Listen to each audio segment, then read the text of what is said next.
Ya, Bismillahirrahmanirrahim. Assalamualaikum warahmatullahi wabarakatuh. Kami dari mahasiswa Institut Agama Islam Hamzan Wadi Nahdlatul Wathon Lombok Timur. Video ini dibuat untuk menyelesaikan salah satu mata kuliah Akidah Akhlak dengan dosen pengampu Abdul Hafiz. Kami dari kelompok 4, tadi dari 2 orang. Ini kami bekerja sama untuk memenuhi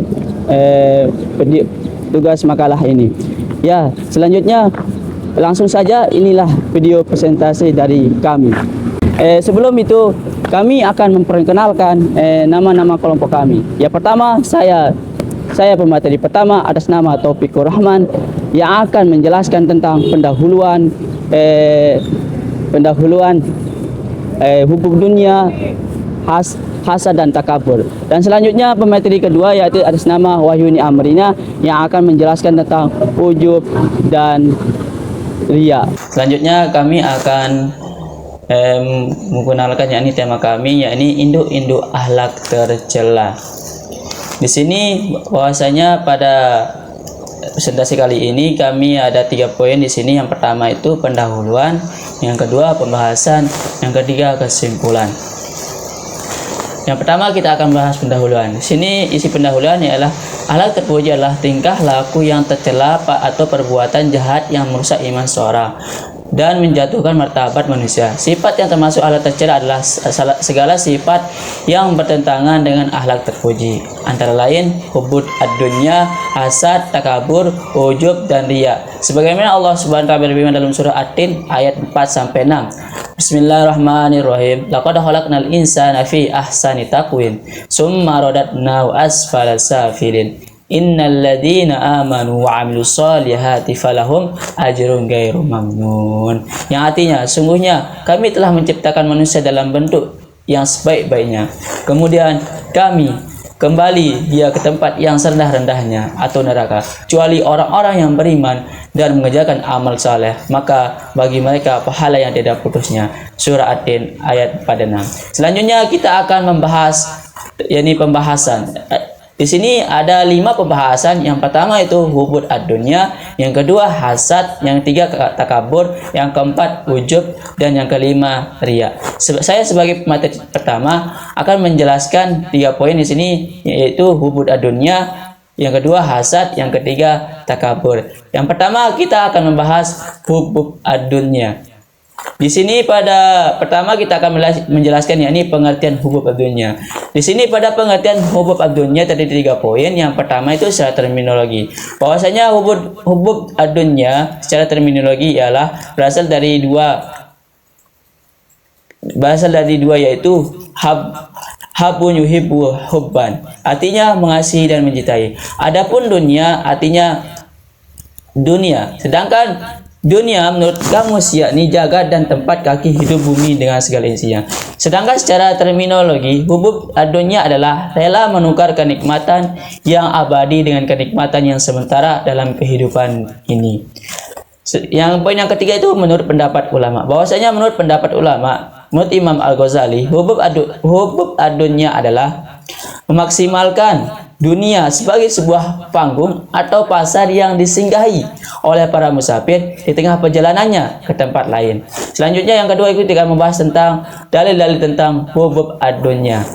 Allah Subhanahu wa taala berfirman dalam surah Al-Ankabut ayat 64. Bismillahirrahmanirrahim. Wa ma hazil hayatud dunya illa lahum wa la'ibun wa inad darul akhirata lahiyal hayawanu law kanu ya'lamun. Yang artinya, dan tiadalah kehidupan dunia ini melainkan senda gurau dan main-main, dan sesungguhnya akhir itu yang sebenarnya kehidupan kalau mereka mengetahuinya. Surah Al-Ankabut ayat 64. Selanjutnya yang ketiga itu ciri-ciri orang yang mempunyai sifat hubub ad-dunya.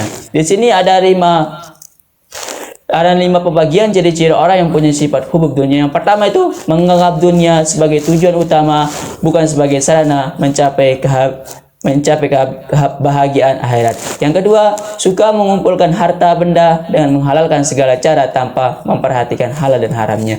Yang ketiga, kikir, tidak rela sedikit pun hartanya lepas atau berkurang. Yang keempat, serakah dan rakus serta tamak. Yang kelima, tidak mensyukuri nikmat yang sedikit.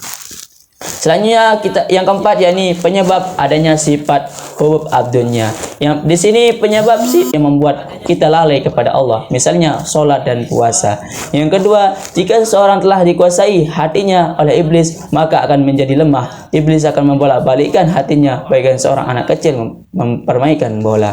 Yang ketiga, cinta dunia merupakan sumber segala kesalahan karena cinta dunia sering mengakibatkan seorang cinta terhadap harta benda, dan di dalam harta benda terdapat banyak penyakit. Yang keempat, jika seorang sudah cinta dunia, maka akan datang berbagai penyakit hati. Dan selanjutnya yakni cara menghindari sifat hubub ad-dunya. Di sini cara menghindari sifat hubub ad-dunya yakni ada 7 pembagian. Yang pertama, mengingat kehidupan dunia itu hanya sementara. Yang kedua, perbanyak mengingat kematian. Yang ketiga, rela menerima dan merasa cukup dengan apa yang dimiliki. Yang keempat, kuatnya iman seseorang dan menerapkan muraqabah. Yang kelima, pengabdian penuh khidmat, yaitu saat-saat beribadah kita lakukan dengan cara tulus, ikhlas dan sepenuh hati kepada Allah Subhanahu wa taala. Yang keenam, sadar bahwa dunia dan seisinya adalah amanah Allah Subhanahu wa taala. 7, zikir merupakan metode yang paling efektif untuk membersihkan hati dan meraih kehadiran ilahi. Selanjutnya kita akan membahas tentang hasad. Sini tentang hasad kita akan bahas yang pertama itu pengertian hasad. Di sini pengertian hasad ada 3 poin. Yang pertama secara etimologi. Dalam kamus Al-Munawwir, kata hasad atau hasada berasal dari kata hasada yahsudu hasadan wa hasadatan, yang berarti iri hati dan dengki. Dan poin yang kedua ini secara terminologi. Hasad adalah perasaan tidak senang kepada nikmat yang dianugerahkan Allah kepada orang lain. Yang ketiga, poin yang ketiga, menurut pendapat ulama bahwasanya menurut Imam Al-Ghazali, hasad adalah membenci kenikmatan Allah kepada saudaranya dan menginginkan agar kenikmatan itu hilang darinya.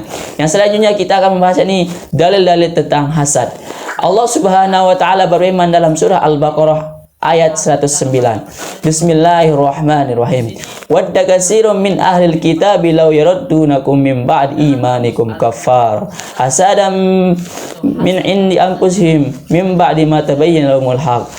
Artinya, banyak di antara ahli kitab menginginkan sekiranya mereka dapat mengembalikan kamu setelah kamu beriman menjadi kafir kembali karena rasa dengki dalam diri mereka setelah kebenaran jelas bagi mereka. Surah Al-Baqarah ayat 9. Selanjutnya yakni kita membahas ciri-ciri orang yang mempunyai sifat hasad. Di sini orang yang mempunyai ciri-ciri orang yang mempunyai sifat hasad yakni ada 5. Yang pertama, tidak menyukai apa yang Allah takdirkan. Yang kedua, kesengsaraan yang ada di dalam hati orang yang hasad. Yang ketiga, orang yang hasad bertolak belakang dengan iman yang sempurna. Yang keempat, meremehkan nikmat yang ada. Yang kelima, orang yang hasad adalah salah satu penyebab meninggalkan berdoa meminta karunia Allah Subhanahu wa taala. Selanjutnya yakni penyebab adanya sifat hasad. Penyebab adanya sifat hasad dalam kehidupan kita sehari-hari itu terdapat ada 5. Yang pertama, permusuhan dan kebencian atau al-adawah wal al-baghdha. Yang kedua, rasa paling mulia atau dalam bahasa Arabnya at-ta'azzuz. Yang ketiga, kesombongan dalam bahasa Arabnya itu atau dalam bahasa Arabnya al-kibr. Yang keempat itu merasa takjub dengan kehebatan diri sendiri atau dalam bahasa Arabnya at-ta'ajjub. Yang kelima, ketakutan mendapatkan saingan dalam mencapai suatu tujuan atau dalam bahasa Arabnya al-khawf min al-mukhassid. Selanjutnya kita akan bahas ini bahaya mempunyai sifat hasad. Bahaya mempunyai sifat hasad terdiri dari 5 pembagian. Yang pertama, hasad adalah salah satu sifat iblis. Yang kedua, menyibukkan diri dengan hal-hal yang tidak bermanfaat. Ketiga, membuat dirinya hina di hadapan Allah. Yang keempat, menyakiti hati orang lain. Yang kelima, orang yang memiliki sifat hasad pasti tidak pernah merasa bahagia sebab hatinya selalu gelisah jika ada orang lain memperoleh kebahagiaan. Selanjutnya, cara menghindari sifat hasad.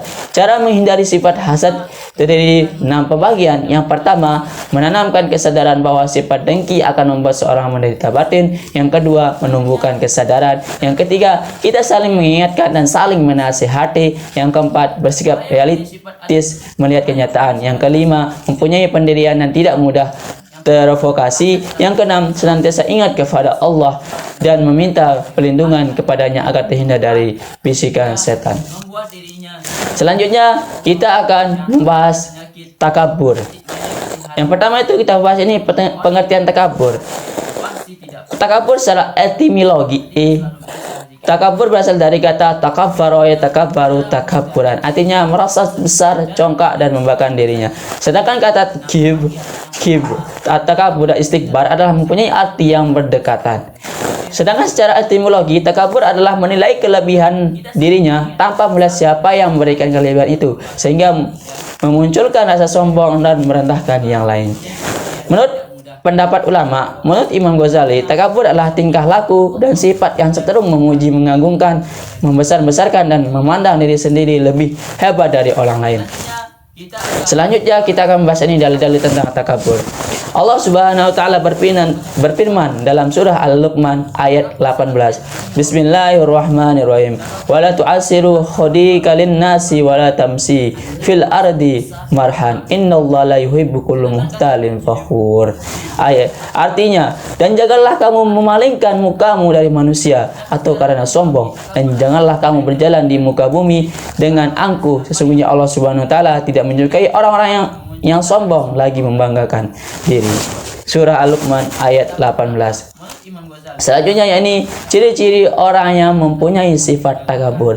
Ciri-ciri orang yang punya sifat takabur di sini ada 8 pembagian. Yang pertama, pamer, suka memuji dari dan membanggakan kemuliaan dirinya, hartanya, ilmunya dan keturunannya. Yang kedua, meremehkan orang lain. Yang ketiga, suka mencela dan mengkritik orang lain dengan kritikan yang deskriptif. Yang keempat, memalingkan muka ketika bertemu seorang dengan tujuan sombong. Yang kelima, berjalan disertai dengan jiwa keangkuhan. Yang keenam, berlagak dalam bicara. Yang ketujuh, mubazir dalam harta benda. Yang kedelapan, berlebih-lebihan dalam berpakaian. Selanjutnya yakni penyebab adanya sifat takabur. Penyebab adanya sifat takabur terdiri dari 7 pembagian. Yang pertama, karena ilmu yang dimiliki. Yang kedua, ibadah dan amal saleh dikerjakan. Yang ketiga, karena pengaruh keturunan. Yang keempat, karena harta yang dimilikinya. Yang kelima, karena kecantikan wajah yang dimilikinya. Keenam, karena kekuasaan yang dimilikinya. 7, karena kaum atau golongan lebih banyak. Selanjutnya yakni bahaya mempunyai sifat takabur. Bahaya mempunyai sifat takabur terdiri 3 pembagian. Yang pertama, merusak pergaulan manusia, merenggangkan hubungan silaturahmi dan menghalangi kasih sayang dan saling tolong-menolong. Yang kedua, kesombongan berarti memandang diri sudah mulia, hebat, terhormat, istimewa dan sebagainya. Ketiga, menghalangi masuk surga sesuai dengan sabda Nabi Muhammad SAW. Tidak akan masuk ke dalam surga yang dalam hatinya terdapat kesombongan sebesar zarrah. Hadis riwayat Muslim. Selanjutnya yakni cara menghindari sifat takabur. Cara menghindari sifat takabur ada 7 pembagian. Yang pertama, mengingatkan ibadah kepada Allah Subhanahu wa taala. Yang kedua, mengingatkan keimanan dan ketakwaan kepada Allah Subhanahu wa taala. Yang ketiga, menyadari dosa yang akan menimpa pada orang sombong. Yang keempat, mengganti dengan berperilaku tawadu. Yang kelima, ikhlas dan melakukan dalam perbuatan. Yang keenam, menyadari segala kekurangan sebagai manusia. Yang ketujuh, menyadari bahwa ada 2 hal yang akan saya bahas dalam hal ini. Yang pertama yaitu ujub dan yang kedua adalah riya. Baik, kita masuk ke dalam bahasan yang pertama yaitu ujub. Ujub di sini didefinisikan menjadi 3, yaitu secara etimologi, secara terminologi, dan menurut pendapat para ulama. Baik, yang pertama yaitu secara etimologi atau bahasa, ujub berasal dari kata ajaba, ya'jubu, ajaban, yang berarti kagum, terheran-heran, dan takjub. Kemudian yang kedua yaitu secara terminologi, ujub berarti suatu sikap membanggakan diri sendiri dengan memberikan penghargaan yang berlebihan kepada diri sendiri. Adapun yang ketiga yaitu menurut pendapat para ulama.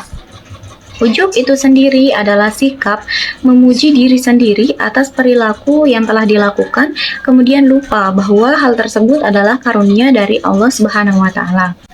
Selanjutnya yakni dalil tentang ujub, yakni terdapat dalam Quran surah Al-Kahfi ayat 103 sampai dengan 104 yang artinya, katakanlah Muhammad, apakah perlu kami beritahukan kepadamu tentang orang-orang yang paling rugi perbuatannya, yaitu yang sia-sia perbuatannya dalam kehidupan dunia, sedangkan mereka mengira bahwa mereka berbuat sebaik-baiknya. Kemudian selanjutnya yaitu ada 5 hal yang menjadi ciri-ciri seseorang yang mempunyai sifat ujub. Yang pertama yaitu menimpa ilmu, yang kedua menimpa akal dan pendapat, yang ketiga menimpa harta, yang keempat menimpa kekuatan, dan yang kelima menimpa kemuliaan. Nah, selanjutnya yaitu penyebab adanya sifat ujub dalam diri seseorang.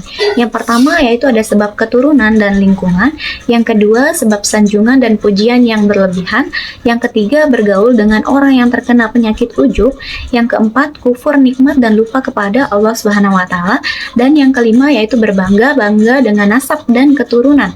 Yang keenam berlebih-lebihan dalam memuliakan dan menghormati orang lain. Yang ketujuh lengah dari akibat yang ditimbulkan dari penyakit ujub itu sendiri.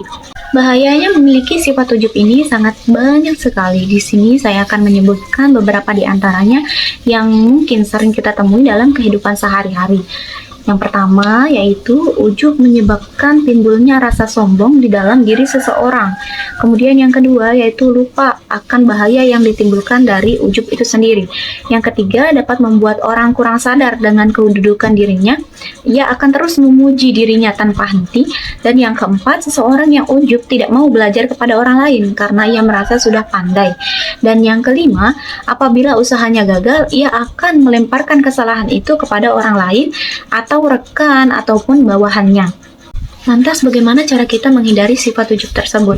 Agar kita terhindar dari sifat ujub, berikut akan saya sebutkan cara-cara yang mungkin bisa kita perhatikan dalam kehidupan sehari-hari. Yang pertama yaitu selalu mengingat hakikat yang ada dalam diri kita. Nyawa yang ada dalam diri kita sendiri itu semata-mata anugerah dari Allah Subhanahu wa taala. Kemudian yang kedua, sadar hakikat dunia dan akhirat. Dan yang ketiga, menyadari bahwa sesungguhnya nikmat itu adalah anugerah dari Allah Subhanahu wa taala, bukan semata-mata adalah hasil dari usaha kita sendiri. Kemudian yang keempat yaitu tentu berdoa agar kita dijauhkan dari sifat ujub. Yang kelima yaitu selalu ingat akan kematian dan kehidupan setelah mati. Nah, sampailah kita kepada pembahasan yang kedua yaitu tentang riya. Sama halnya dengan ujub, riya di sini kami definisikan menjadi 3 yaitu secara etimologi, secara terminologi, dan menurut pendapat ulama. Yang pertama yaitu secara etimologi atau bahasa, riya itu adalah menunjukkan amal kebaikan supaya bisa diketahui oleh orang lain. Kemudian yang kedua secara terminologi atau istilah, riya ini adalah melakukan suatu amal perbuatan tidak untuk mencari keridhaan Allah, akan tetapi untuk mendapat pujian dari manusia. Adapun yang ketiga yaitu menurut pendapat para ulama, riya ini adalah suatu sikap mencari kedudukan di dalam hati manusia dengan memperlihatkan kepada mereka tentang amal perbuatan atau beberapa hal yang sifatnya menuju kepada kebaikan. Nah, ciri-ciri orang mempunyai sifat riya yang pertama yaitu jika dia melakukan ibadah disaksikan oleh orang lain, ia akan merasa ringan ibadahnya. Akan tetapi jika sendirian malah sebaliknya. Kemudian yang kedua yaitu senang ketika mendapat penghormatan atau pujian dan bantuan untuk keperluan hidupnya, sedangkan ia sendiri masih mampu. Dan yang ketiga yaitu lebih mendahulukan sahabatnya yang kaya daripada yang kurang mampu.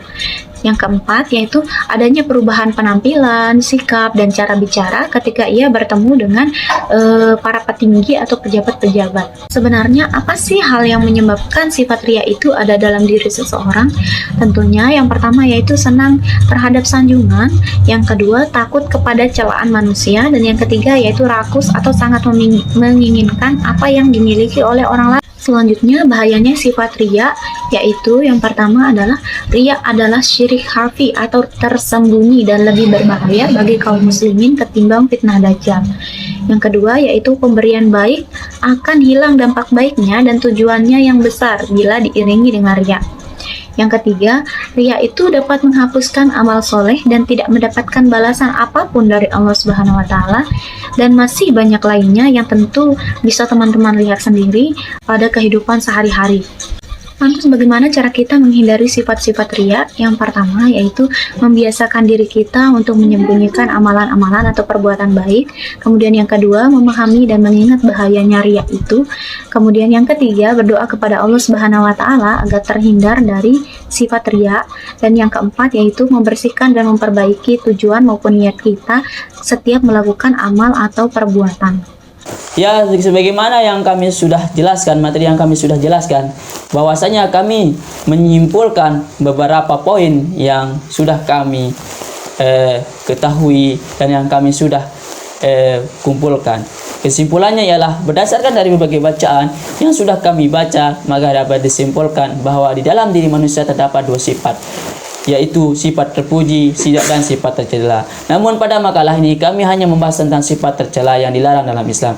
Banyak sekali sifat-sifat tercela yang ada, tetapi kami hanya mengambil beberapa di antaranya adalah hub adunya, hasad, takabur, dan ujub dan riya. Yaitulah dari kesimpulan dari kelompok kami.